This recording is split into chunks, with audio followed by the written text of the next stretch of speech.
আমার স্বামী হচ্ছে আমার বড় সম্পদ, যাকে আল্লাহ তাআলা নিজ হাতে আমার ভাগ্যে দিয়েছেন।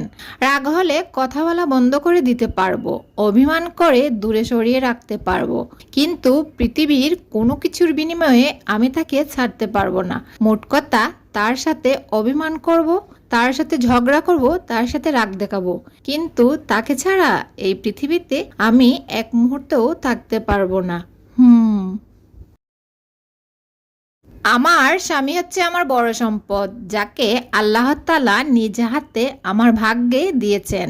রাগ হলে কথা বলা বন্ধ করে দিতে পারবো, অভিমান করে দূরে সরিয়ে রাখতে পারবো, কিন্তু পৃথিবীর কোনো কিছুর বিনিময়ে আমি তাকে ছাড়তে পারবো না। মোট কথা, তার সাথে অভিমান করব, তার সাথে ঝগড়া করব, তার সাথে রাগ দেখাবো, কিন্তু তাকে ছাড়া এই পৃথিবীতে আমি এক মুহূর্তও থাকতে পারবো না।